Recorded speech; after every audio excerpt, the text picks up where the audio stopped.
students, today we are going to start with the last topic of our chapter, that is abnormal molecular mass. इसको find करने के लिए एक factor है जो मीन्स वेंट ऑफ फैक्टर बोलते हैं इसको, जिसको रिप्रेजेंट किया जाता है स्मॉल आई से।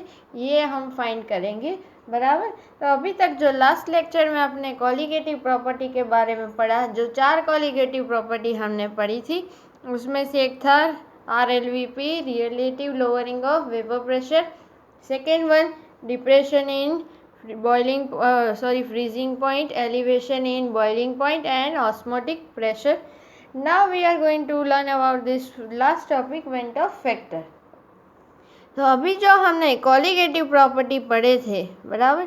कॉलिगेटिव प्रॉपर्टी हमें पता है किसके ऊपर सीधा डिपेंड करता था, हमारा क्वांटिटी ऑफ द सॉलिड। तो you can say that colligative property is directly proportional to quantity of solute. Okay, अब हमने उसमें एक बात करी थी कि हमें इस तरह के पार्टिकल्स चाहिए जो इसका सॉल्यूशन में एसोसिएशन और डिसोसिएशन नहीं होना चाहिए। मतलब क्या कि सपोज मैं अगर कंटेनर ले, उसमें अगर हम वाटर डालें और फिर अगर उसमें हम शुगर भी ऐड करें, सपोज ये डिफ्रेंशिएट के लिए मैं रिप्रेजेंट करती हूँ, सो H2O प्लस शुगर। सो क्या होगा, ये जो शुगर है उसका ना ही एसोसिएशन होता है ना ही डिसोसिएशन। यहाँ पे पहले हम डिसोसिएशन की बात करें तो क्या होता है एसोसिएशन डिसोसिएशन। तो एग्जाम्पल ले लें कि सपोज अगर मैंने ये पानी में NaCl ऐड किया होता तो क्या होता है, NaCl का डिसोसिएशन होगा, हमें पता है आयोनाइजेशन हम बोलते हैं। क्या बनेगा, उसमें से 2 आयन बन जाते हैं, Na plus and Cl minus. Okay, ये डिसोसिएशन प्रोसेस होता है।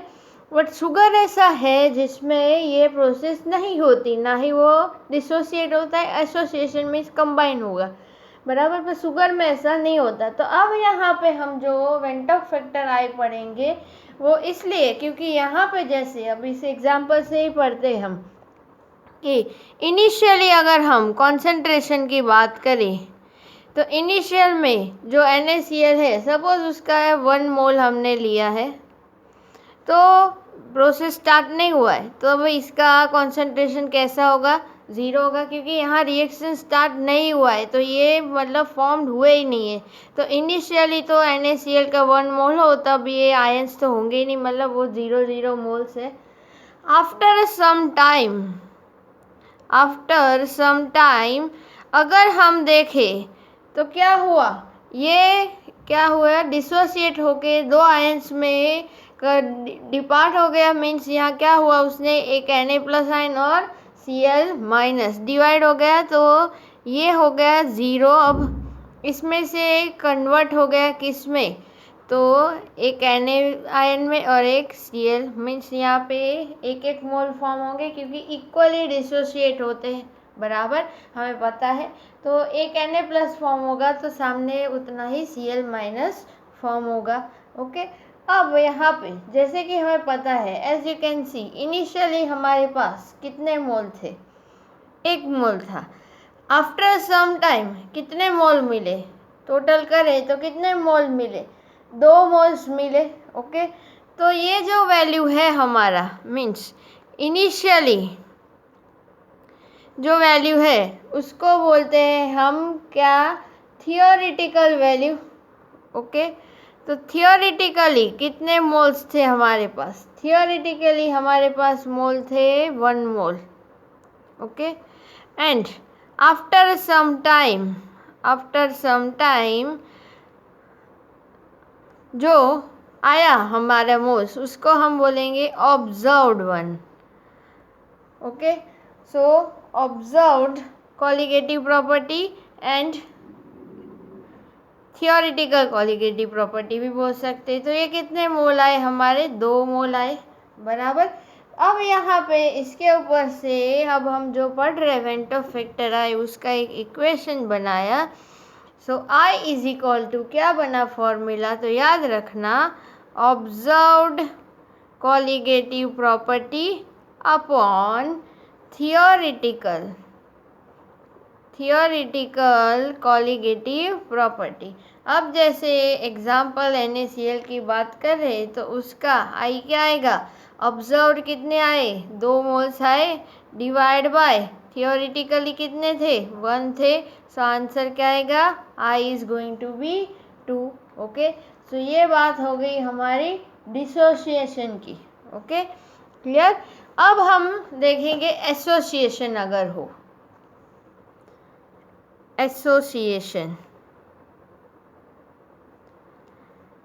एसोसिएशन का हम एक एग्जाम्पल ले लेते हैं और ये बहुत ही कॉमन एग्जाम्पल है, एग्जाम में जनरली यही पूछे जाता है, दैट इज CH3COOH। हमें पता है इसको हम बोलते हैं एसिटिक एसिड।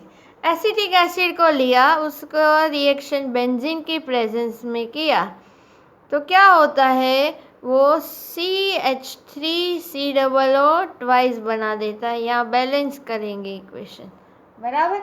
अब यहाँ पे वही बात याद रखना कि एसोसिएशन के बाद यहाँ की क्या फॉर्म हुआ, so dimer will be formed.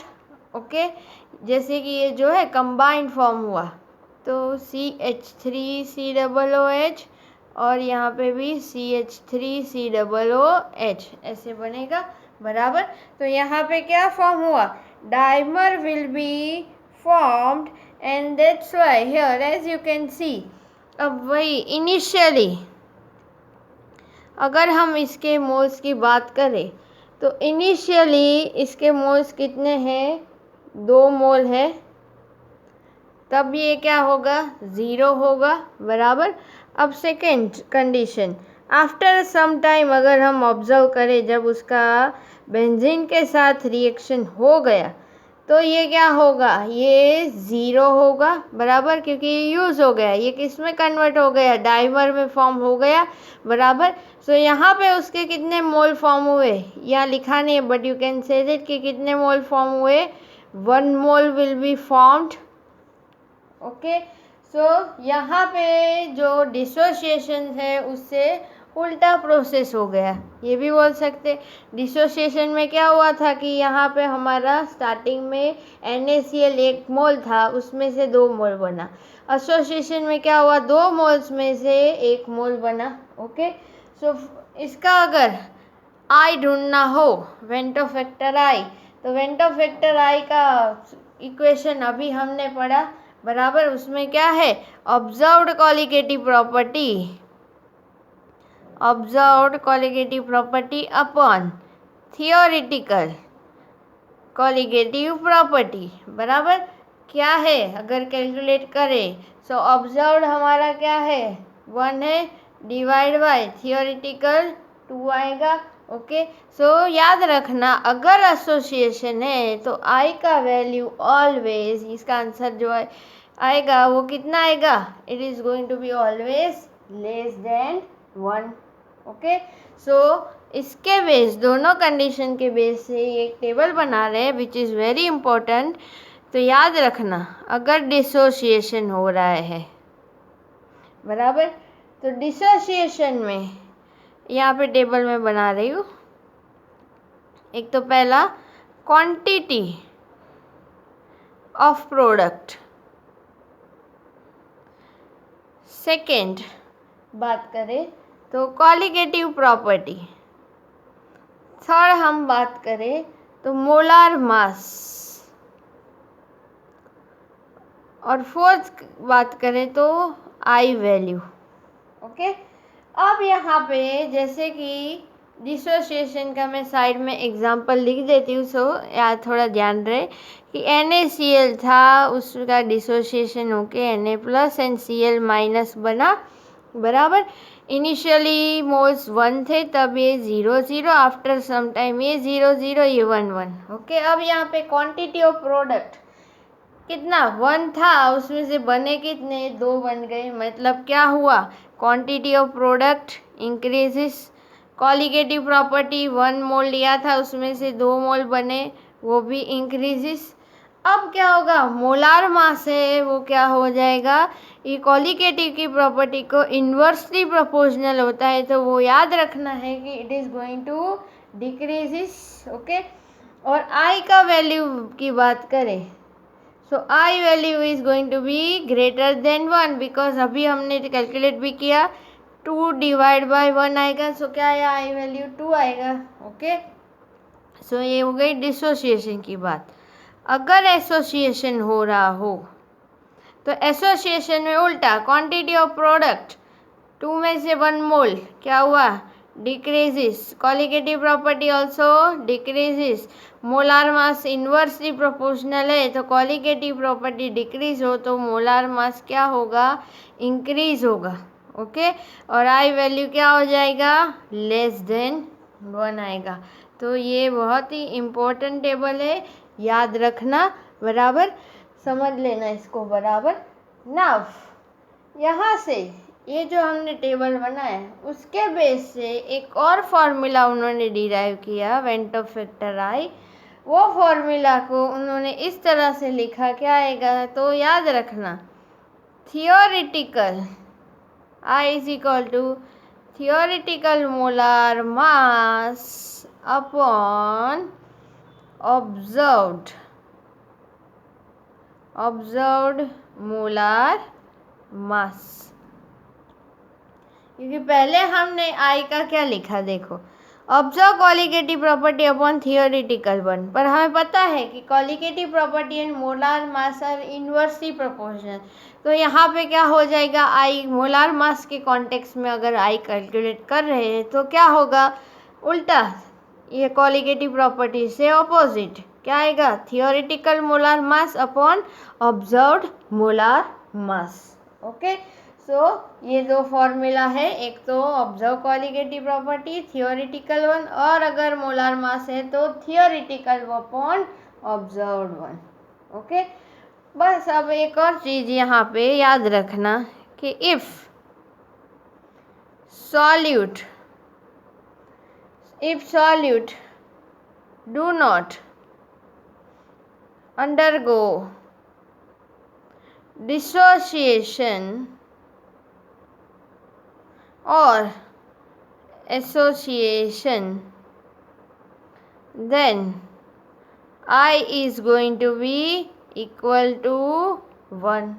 Okay, इसका एग्जाम्पल अभी जैसे मैंने बोला वैसे, अगर शुगर है तो शुगर ना ही डिसोशिएट होता है ना ही एसोसिएट होता है, इसीलिए उसका अगर पूछे कि what is the van't of factor I, then it is going to be equal to 1. Okay, अब हम बात करेंगे इसके बेस से, जो ये भी बहुत इम्पोर्टेंट है, एग्ज़ाम में आपको जनरली जो पूछा जाएगा सब्सटेंस, वो होगा इलेक्ट्रोलाइट्स.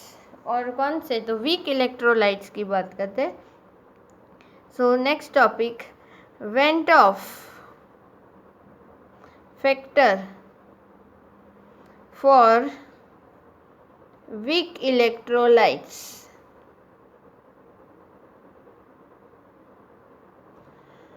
बराबर, यहाँ पे हम वीक इलेक्ट्रोलाइट्स की बात करेंगे वेंट ऑफ फैक्टर आई के लिए. तो यहाँ पे अब हम पढ़ेंगे एक example, acetic acid. As we know that ये क्या है, वीक एसिड है. बराबर, एसिड का हमें पता है डिसोसिएशन होता है. Dissociation okay, suppose acetic acid का डिसोसिएशन ओके, क्या बनता है, CH3COOH में से CH3COO minus plus H plus, proton will be dissociate.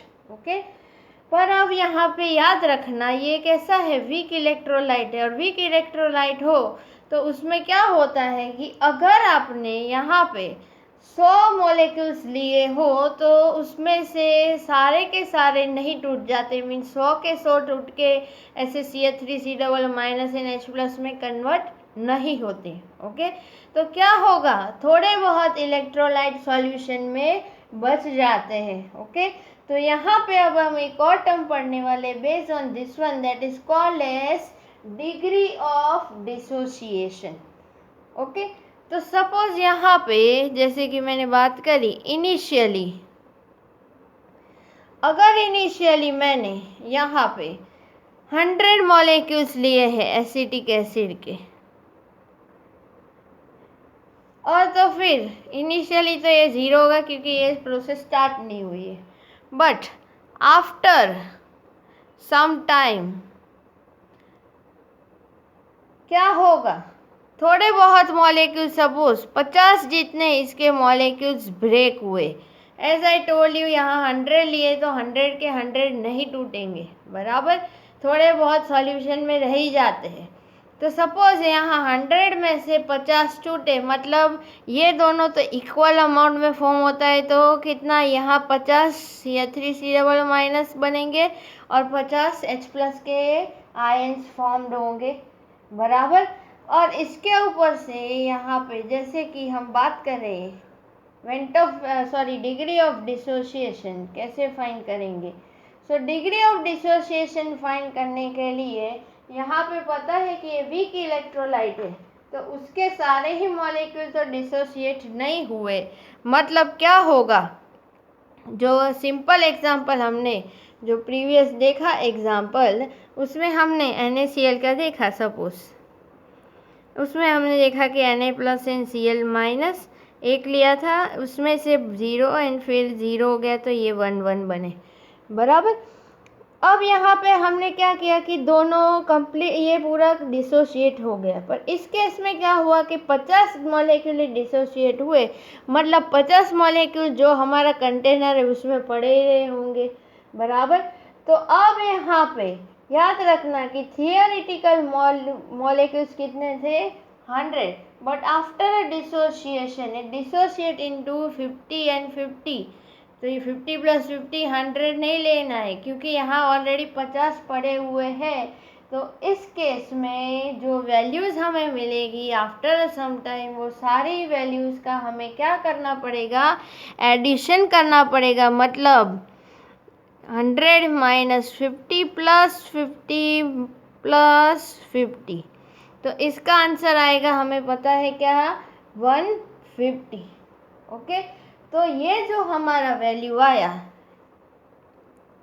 ये क्या है हमारा ऑब्जर्व्ड वन। इनिशियली हमने कितने लिए थे, 100, तो ये क्या है, थियोरिटिकल वैल्यू। ओके, ये समझना ज़रूरी है, बहुत ही इम्पोर्टेंट है। वापस एक बार रिपीट कर देती हूँ कि जैसे हमने 100 मॉलिक्यूल लिए थे इनिशियली, तो वो 0 0 होंगे। जब थोड़ा रिएक्शन होगा उसका, तो उसमें से सारे मॉलिक्यूल ब्रेक नहीं होते। सपोज यहाँ 50 मॉलिक्यूल्स ब्रेक हुए, तो यहाँ पे इक्वल अमाउंट में फॉर्म होगा CH3 एंड H+। अब यहाँ पे हम फाइंड करें, suppose observe qualitative property and theoretical one, तो यहाँ पे ये सीधा नहीं देखेंगे कि 50 + 50 100, वो हमारा ऑब्जर्व। थियोरिटिकल तो हमें पता है कि इनिशियली जो लिया है, पर यहाँ क्या हुआ था, 50 बच गए हैं, 100 में से 50 टूटे हैं, तो हमें ये जो वैल्यूज़ है सबका क्या करेंगे, एडिशन। तो वो जो आया वो हमारा ऑब्जर्व्ड वैल्यू है। तो यहाँ पे आई अगर फाइंड करें कॉलिगेटिव प्रॉपर्टी के बेस, तो आई observed colligative property upon theoretical colligative property, observed हमारा क्या आया, 150। थियोरिटिकली हमने कितना लिया था, 100, तो यहाँ पे कितना आएगा, 1.5। Okay, clear. तो ये बात हो गई हमारी van't Hoff factor I for the weak electrolytes. As I told you, हम इसमें एक और टर्म पढ़ेंगे, डिग्री ऑफ डिसोसिएशन। तो मैं ये एक जनरल एग्जांपल ले लेती हूँ फॉर एनी वीक इलेक्ट्रोलाइट। अगर हमें वेंटॉफ फैक्टर वैल्यू फाइंड करना है तो कैसे फाइंड करेंगे, तो उसका मैं एक्सप्लेनेशन दे रही हूँ, बराबर। ध्यान से समझना कि सपोज इसमें हमने कोई सब्सटेंस ले लिया है, बराबर, उसका डिसोसिएशन होके हमें मिल रहा है n number of molecules of A, बराबर। अब इसमें वही बात कि इनिशियली सपोज ये मैंने एक मॉलिक्यूल लिया है, तो ये 0 होगा। After some time means after time is equal to t, you can write down. As I told you कि ये वीक इलेक्ट्रोलाइट है, तो क्या होगा, सारे के सारे ये एक मोल लिए वो नहीं टूटेंगे। इसमें से थोड़े बहुत टूटेंगे, तो वो जो थोड़े बहुत टूटेंगे उसको हम रिप्रेजेंट करेंगे एज अल्फ़ा। और अल्फ़ा क्या है? तो अल्फ़ा हमारा है डिग्री ऑफ डिसोसिएशन, बराबर। जैसे कि यहाँ हमने 50 लिया ना, उसकी तरह ऐसे मैंने इसको अल्फ़ा रिप्रेजेंट किया है। ओके, अब 50 में से 50 बने, यहाँ पे एक में से इतने डिसोशिएट हुए अल्फ़ा जितने, तो ये कितने यहाँ फॉर्म होंगे अल्फ़ा। जैसे यहाँ 50 डिसोशिएट हो गए, कितना बना 50 + 50, तो यहाँ पे अल्फ़ा जितने डिसोशिएट होके तो यहाँ पे कितने मॉलिक्यूल फॉर्म होंगे। सो ये जो है हमारा एन, वो भी आएगा number. Okay, n will represent what? तो याद रखना number of particle, n is equal to number of particles which dissociate. Okay, तो अब यहाँ पे जैसे कि हम फाइंड करना चाहते हो आई की वैल्यू, तो कैसे फाइंड करेंगे? तो हमें पता है formula I is equal to क्या है इसका, तो हमें पूरा क्या करना पड़ेगा? एडिशन, क्योंकि ये कम्प्लीटली डिसोशिएट नहीं हो रहा है। तो ऑब्जर्व्ड कॉलिगेटिव प्रॉपर्टी का addition means 1 minus alpha n alpha upon theoretical 1। Colligative property means वो कितनी है? 1 है, बराबर। अब यहाँ पे हम क्या करेंगे? अल्फ़ा को कॉमन ले लेंगे, बराबर। तो अल्फ़ा अगर हम कॉमन ले ले तो इसमें क्या आएगा? 1 प्लस ये जो अल्फ़ा है कॉमन ले लिया है, सो अल्फ़ा एन माइनस 1। ये 1 को अगर इस साइड ले जाए तो वो लिखना ज़रूरी नहीं है, बराबर। सो आई का वैल्यू क्या आएगा? 1 प्लस अल्फ़ा एन माइनस 1, बराबर। अब यहाँ पे हम ये जो 1 है इसे इस साइड लेफ्ट हैंड साइड ले जाए तो फिर क्या बनेगा? I minus 1 is equal to alpha N minus 1। Okay, और अल्फ़ा याद रखना वो है डिग्री ऑफ डिसोसिएशन, बराबर। अगर हमें आई दिया पता चल गया है, अब हमें अल्फ़ा फाइंड करना हो तो therefore alpha is equal to क्या आएगा? So alpha is equal to I minus 1 upon n minus 1। Okay, और कई जगह पे ऐसे भी लिखा होगा 1 minus I upon 1 minus n, कोई फ़र्क है नहीं, दोनों सेम ही है, बराबर। क्लियर? तो ये बहुत ध्यान से याद रखना क्योंकि इसके बेस के सम्स पूछे जाते हैं। Okay, clear? So this is about the abnormal molecular mass and that Ventov factor I.